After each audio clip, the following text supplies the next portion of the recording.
This podcast contains strong language and adult themes from the outset. Finding the funny.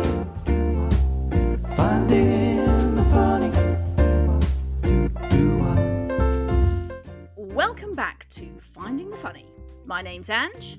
My name's Ruth, and we are sisters. If you've never listened before, Ange and I get together once a week. And what do we chat about, Ange? Oh my lord, I mean, what don't we chat about? We chat about shit, really. absolutely bloody anything and everything. So, you know, if that's your bag, pop the kettle on, put your feet up, stick around. With Ruth and Ange, finding the funny. Anyway, how are you this week, Ange? I'm alright, mate. Although I have noticed this morning, I've got like a huge zit coming on my chin. Yes. You never... Do you reckon it's stress? I don't think so. I don't think I'm stressed. Hormones? I don't think so. It's just I mean, this happens to me occasionally. I'll just get an absolute bloody humdinger of a spot, and I can. Honestly, it feels like a freaking volcano is erupting on my chin. Shit. Yeah. So, oh Lord. Well, yeah. Welcome to you and your mate. Thanks very This is much. our guest this week on the podcast, Andy's humdinger of a zit. We'll be sitting down to chat with them in a couple of minutes' time. Yep. Stay posted, stay tuned. Yeah, it'll be great fun. Now, Ange, when we did our prep, you told me you had something to bring to general chat. Right. Okay. So, I was watching. First of all, I'm a huge fan of Gogglebox. I love Gogglebox, and there's a new series out, right? It's a shame that we're not on it. It is actually. Yeah. I'm waiting for that call, Yeah. I'm waiting for the do you want to do Gogglebox I think it's call. going to come, Pat, so I really do. Yeah, I think it could come. Yeah. But do you know what we'll do? We'll do Celebrity Gogglebox. Oh, there she goes. There she bloody goes. There she goes. Getting on her bloody high horse again. Brilliant. So I was watching the new series of Gogglebox on Friday night. Yes. And they were watching a bit of Sheridan Smith's show, Perfect Pooch. Yeah? Poochie, yeah. Poochie. So this is it was the final episode of that programme, and that's shout out to Sheridan Smith. I know that she listens. Thanks for listening, Shez. Big up Shezza. Big up Shezza. Big up Shez. So it was Pooch Perfect, and it was the final episode, I think. Now, is that like a Crufts? Is it like a television version of Crufts? No, it's more about the groomers.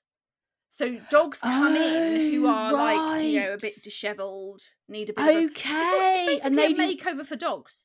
It's a dog makeover? Yeah, it is. Shit, is that what it is? I haven't watched it. No, well, I haven't really watched it. It's a dog makeover show? Yes. Do they ever turn the mirror around and the dog goes, I don't fucking like it. What have you done to my fur? What the fuck is my hair doing like that, you cow?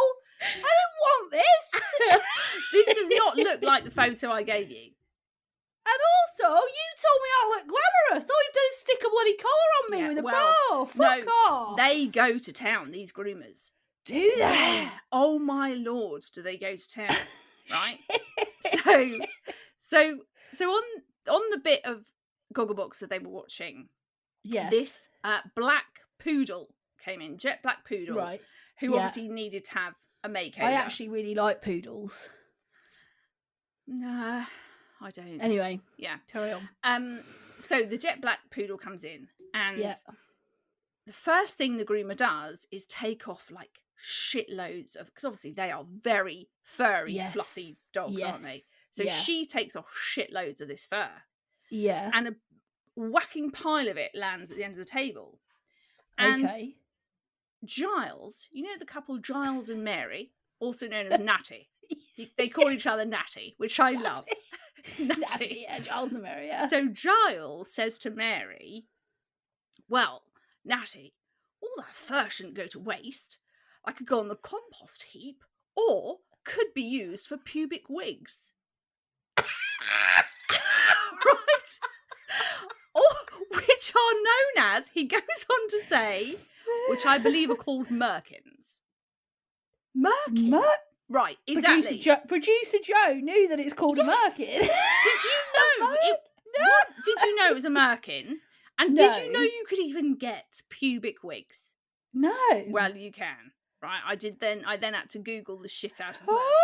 Oh my But it's this whole thing where you can buy them on eBay and Amazon. What? Yeah, you can get different colours. You can get different Right, styles. messaging, guys. If you've ever seen a Merkin Or had one. Have you ever had a Merkin? There's loads of ways you can get in touch with us. You can find us both on Instagram. I'm at Ruth Corden. I'm at Ange Corden. You can also find us on Facebook. Search Finding the Funny Podcast. And you can message us on there. And you can send us an email, hello@ruthcorden.com. If you have ever seen a Merkin in real life, had one, touched one, bought one, they're really have you ever been getting intimate with somebody and they're wearing a Merkin? Can you imagine? Hang on a second. I just need to go and remove my Merkin just before you go down there. Well, apparently some like sort of celebs, sort of US celebs, have been on the Merkin, bandwagon. Miley Cyrus, apparently Gaga, big in the Merkins. Gaga listens. I know Gaga listens. Get in touch, Gaga. But yeah, all this thing about bringing back the bush, which actually, I'm actually quite up for that. Listen, it's, as in International Women's Day, I'm up for let's bring back the bush. Bring back the bush. Honestly, hashtag bring back the bush. Hashtag wear a Merkin. Yeah. But honestly, I just need to say, I don't want no poodle hair in my Merkin. Yeah. Well, it was a whole this Giles has opened up this world to me that I didn't even know existed. Merkin. Pubic wigs. We need to hear from you guys. If you've had one, if you've got one, if you've ever been intimate with somebody who's got one. Yeah.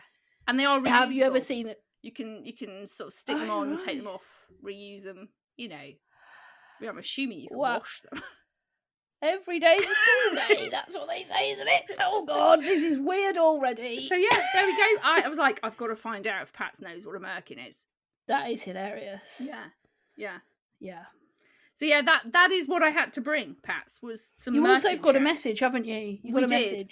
We had a message on the Finding the Funny Facebook page, and it was a message from Claire. We'd had a couple back and forth because she'd had some issues finding our podcast, but we sorted that out. Anyway, She sent me a message saying, I'll tell you what I bloody love if you like. The mix of having a right good laugh, generally on a Friday night with a glass of vino while I cook dinner, held in perfect balance with some serious shit that needs to be said, and that not many other places seem to be willing to approach. And you both do it with such honesty and integrity, and just be real. Especially during the last year, when those conversations you'd have with friends after a few have been impossible.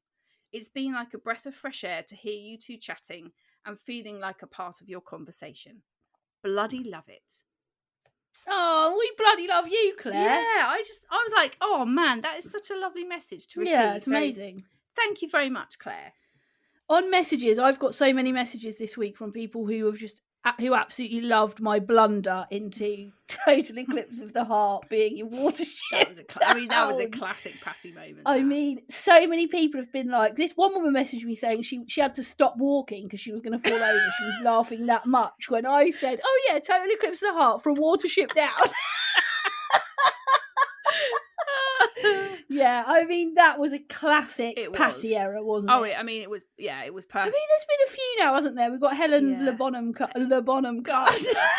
Yeah, we've had that. There's been, I get stuff like this wrong all the time. Yeah, a lot.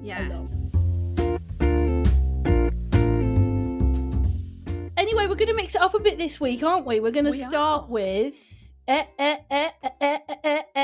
everybody's talking about. Yes, we are, Patty.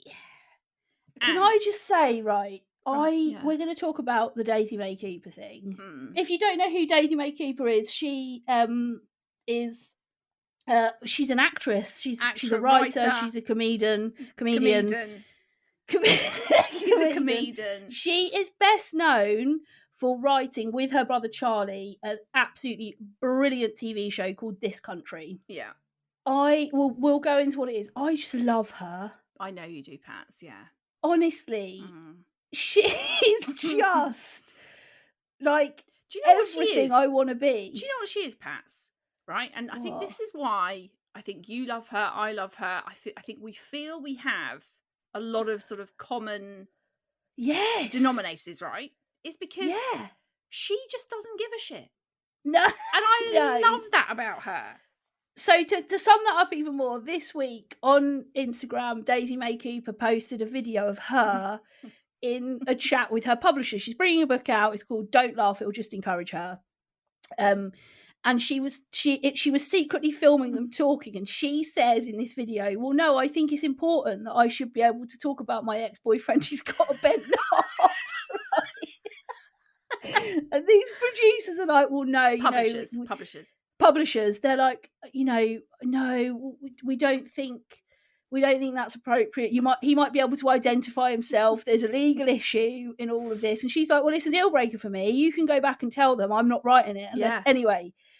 The next video was then her getting a bollocking from the publishers saying, we're really serious. You can't post stuff about that. Promise us you'll never post anything again. She's like, I promise you I'll never post a video again. Up, obviously, goes that video. Yeah. Then she disappeared. Yeah. 24 hours. She was missing. She was gone. There was loads of stories where she was like, don't ever change. I'm not taking it down. I'm having loads of shit from my agent. Fuck you. I'm not taking it down. She did the whole fuck you. Basically putting her finger up to the screen saying, I don't give a shit. Yeah. Then fast forward to the next day, there's a video on her dad's Instagram where she's saying that I've disabled my Instagram account because they won't let me write about the bent knob. And then the final video, they came back onto Instagram, and the final video, which is my favourite of the lot, is her mum's in the background. And Daisy May Cooper is obviously slightly tipsy at this point, and her mum is giving her so much shit in the background. Yeah. Well, she comes on, doesn't she, with this glass of wine in hand. Yeah. And her mum straight away, she's like, "No, Daisy, I don't think you shouldn't be going live when you've got alcohol." She's like, "I'm not live. I'm just doing a video."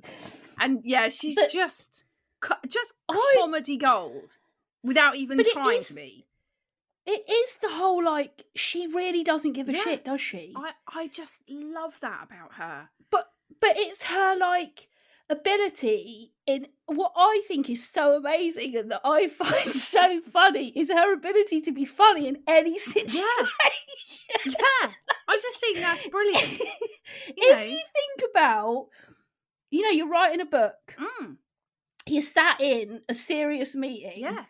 She's like, I'm going to have a laugh. I know what's going to wind you up. It's if I talk about my ex-boyfriend. My ex-boyfriend's bent knob. And it's the fact that she goes, I want to talk about my ex-boyfriend whose knob went drastically to the left or something like that. It bent so far to the left. Like, it's so descriptive and so graphic that it just is so funny. In that video, he says there's legal issues because he'd be able to identify. Because there's two people in the room, isn't there? There's a bloke and a woman, and the woman sort of says, the thing is, what will your ex-boyfriend feel about that? He'll know you're talking about him, and straight away the bloke comes in.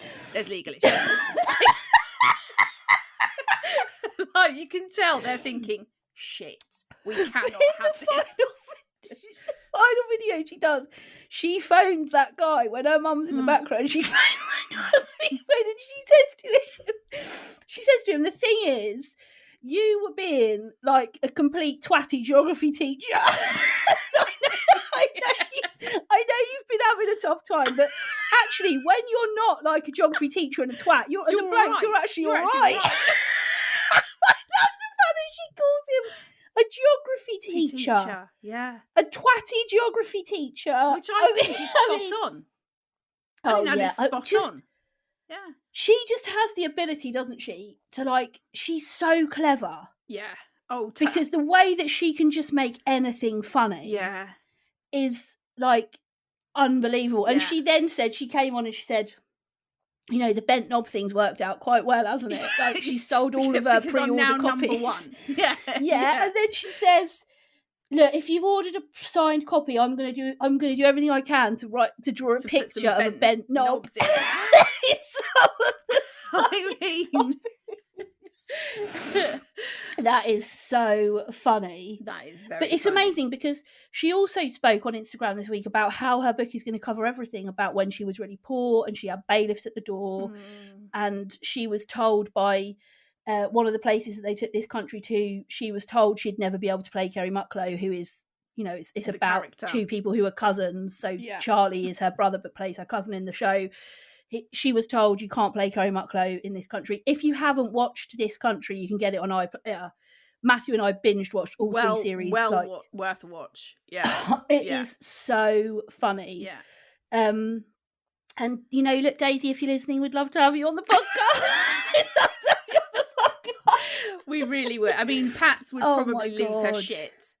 I had a dream actually about her. I won't tell you exactly what was in the dream. Right. Did it involve bent knobs? No, but we did basically end up slagging someone off, and we both agreed about this person in the dream, and then we became mates because we had a similar belief about. We both thought this person was a twat.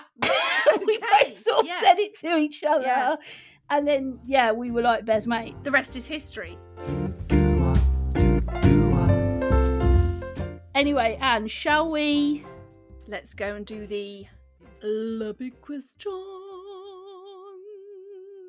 Amazing. Amazing. We had a big question in this week from Julie on the gram. Now, I think this is an interesting question, Ange. Yes, I agree. If you were a fruit, what fruit would you be? Now, I had to give this some thought. Because I'm very different. You literally, someone asks you that question, bang, you're on it. You know what your fruit is. But you often come up with funnier shit because you do think about it and then you have like an explanation. Yeah. Well, I have given it some thought. I'd be a passion fruit. I'd be a passion fruit. Okay, yeah. That is sexy vibes. Yeah. Very, very exotic. Quite unusual. Yes. Not your bog standard staple. Yeah. Great in a porn star martini. Porn. Yeah, great in porn. Porn. Ange just felt the need there to just say porn for some reason. Yeah, great in porn. I think a bit different, a bit out there. But if you have one, they're often delicious. Oh, yeah. I mean... And you're often like, oh, God, why don't I have passion fruit more? That's so good. Yeah. That tastes so nice. Yeah. So I would say your passion fruit. Okay. Yeah, I can hear that, Pat. I like where you've gone for there. Thank you. Thanks. So I gave it some thought, and I thought that I think I would be a pear. Oh, Ange, no. What, like a shitty conference pear? Don't call them shitty conference pears, right? Pears, first of all, pears are very underrated, right? Pears don't get your passion fruit glory. Pears really get forgotten, right? Yeah, because they don't even get remembered like an apple, do they? That's what I mean. Exactly. You don't go, I'm going to go and have a pear. You generally would say, I'm going to go and have an apple. Yeah, that's the kind of standard of fruit you're in there. Your apples and your pears, your bananas, these sort of staples. Very rarely, though, do people go for pears. So, you just said your apples and your pears and your bananas. You said that in your staples, and then you said very rarely do people go for pears. What I mean is they're kind of like the staple fruits people might have, but I don't think they necessarily eat them. Because I think you always tend to go for your apple or your pear or your banana. Banana, right. Yeah, right. So I think pears get forgotten, very underrated, right? I also think you have to really pick your moment with a pear. Because quite often, pears can be quite hard. Hard sort of outer skin, and they can be hard. But now this does level up with you, because if you pick you on a bad day, you'll get a hard, catty, bitchy response. That's exactly what I was thinking. You never have to worry about that with a passion fruit. No. So you could pick me one day, and I'm a hard, awkward, disgusting cow. Disgusting. I can be absolutely disgusting, right? But you give me a couple of days to ripen. You go back and you pick me a few couple of days later, right? And you're ready to go. I am juicy. I'm ripe. I've got a lovely sort of outer skin and a fleshy centre. Yeah. Bang. You will enjoy every fucking bite of the pear. That is true, actually. Yeah. That is true. Yeah. So I think, actually, I've nailed that. I am a pear. I think Julie on the gram would agree. If Julie knows you like I think she does. Exactly. She'll be like, yes, Ange. Yes. The other reason I picked a passion fruit is because passion fruits are tough on the outside, but very, very soft. Soft centres. And I think that sums me up. Yeah, you can be very outer hardness. And I think people think, oh, she's a bit of a stroppy bitch. I'm quite opinionated. Yeah. People can think, oh, she can take a lot. But actually, underneath the surface... Yeah. There's a very soft centre. Sensitive. There's a very sensitive little girl in there. Sensitive soul. Yeah. Yeah. Yes. Yeah.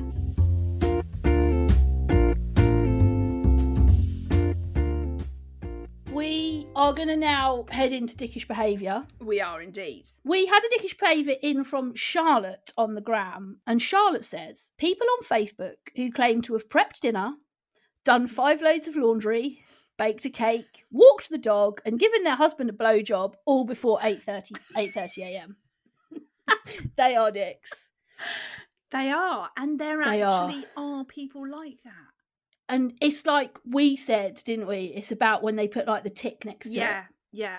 Prepped dinner, tick. Done 5 loads of laundry, tick. Given the husband a blowjob, tick. Best of his life, tick. Yeah, that bollocks. It's like, I don't need to know you're running itinerary. Itinerary. Yeah, why do people feel they have to share that? Because it's showing off, isn't it? It's back to your showing off vibes. Yeah. I want everyone to know my husband's had the blowjob of his life this morning. Yeah. All before 8:30 a.m. Yeah. I mean, what Charlotte's forgotten to put in there is done a workout. Yeah. that needs to be in there as well. Yeah. Because, but also, I'm interested in, do they ever do those? Are they multitasking at any point? Is she doing the laundry while giving a blowjob, or are they all very? She's folding up the laundry. Actually, while I'm doing this, love, can I just repair the socks? Do you mind? do I just get both? Because I want to put a list on Facebook, and I'll run out of time if I don't. If I don't multitask. Also, it's that thing of, do you mind if I just do the laundry whilst giving you a blowjob? Because actually, I get very little out of this anyway. And actually, if I can be doing something else, it's a much better use of my time. At least I kind of feel I come out of it having achieved something. Yeah. Look at that. You've had a great time. I've paired all the socks. I've sucked you. Whilst I've socked these up. I've done a sock off and a sock up.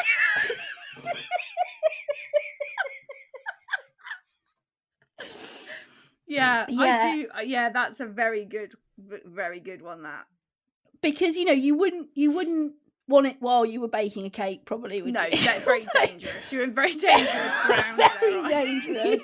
Yeah, very dangerous. Yeah. But I do think the pairing of the socks could work. Yeah, with the sucky. sucky. That is what we're going for. Maybe this you should try it this week, Pat. Well, report back if it's difficult or if I just managed to get on with it well. Yeah, because then you could sort of update people, say, just to let you know, guys. Why do I have to try it? Why can't you try it? Because CBA. Why is it down to me to bring the interesting content of this podcast? We're in the same. We actually are in the same boat, unlike Bonnie Tyler from last week. You and I are actually very much in the same boat. Yeah.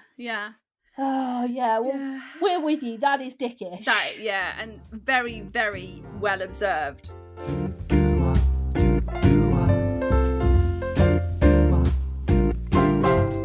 Okay, so we're moving into our sort of segment at the end, the Don't Go There segment. And we decided this week that we would talk about managing Mother's Day.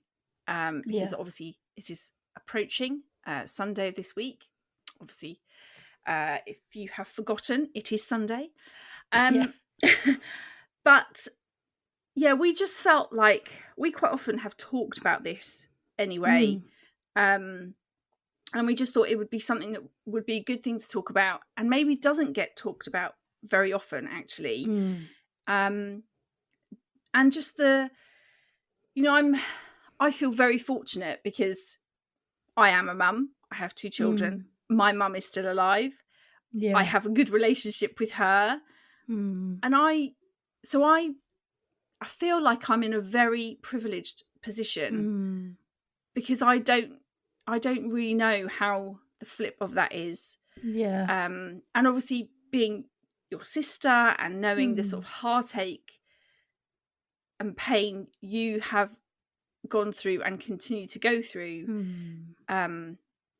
not being a mum yourself, I